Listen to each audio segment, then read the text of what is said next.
সাত সমুদ্র ১৩ নদী পার করে পৌঁছে গেলাম পূর্ব মেদিনীপুরের রামপুরহাট নিয়ারেস্ট রেপাড়া। বহু দূর অনেক দূরে, যেখানে নাকি আমরা সকাল ৫টার সময় রওনা হয়েছিলাম এবং পৌঁছে গেলাম প্রায় ১১টা। মানে বুঝতে পারছো কতক্ষণ টানা লং জার্নি। তো এত মর্নিংয়ে বেরোনো মানে কোনো রকম মেকআপ ছাড়াই একদম নর্মালভাবেই একটা ড্রেস পরে আমরা প্রোডাক্টস গুছিয়ে নিয়ে বেরিয়ে পড়ি এবং সেখানে পৌঁছে আমি একটু রেস্ট নিই এবং দেখো বেশ সুন্দর মণ্ডপ ওরা সাজিয়েছে, বেশ ভালো লাগছে।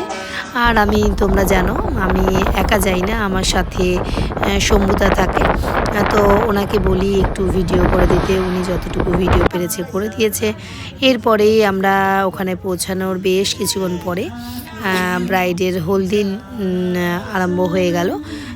তো এই হলুদ গায়েটা ওদের বিভিন্ন রকম ওদের নিয়মকানুন আছে, সেগুলো ওরা করছিল আর কি। তো তখন সেই মুহূর্তে আমার মনে হলো যে মেকআপ আর্টিস্ট একদম না সেজে গুজে বসে আছি, একটু মেকআপ নেই ফেসে, কীরকম লাগছে আমি জানি না ঠিক। তো মনে হলো একটু মেকআপ করেই নিই আমিও। তো ব্রাইডকে মেকআপ করার আগে আমিও একটু আধটু ওদের রুমে বসে মেকআপ করে ফেলছিলাম। দেখো একদম মানে কোনো রকম মেকআপ ছাড়াই ছিলাম। তো গিয়ে ভাবলাম একটু মেকআপ করে নিই, নইলে একটু দেখতে ভালো লাগে না। যতই হোক বিয়েবাড়ি বলে কথা, সবাই বেশ সেজেগুজে এসেছে আর আমি একদম মেকআপ আর্টিস্ট হয়ে কিন্তু মেকআপ ছাড়া বসে আছি, এটা ঠিক ভালো দেখায় না।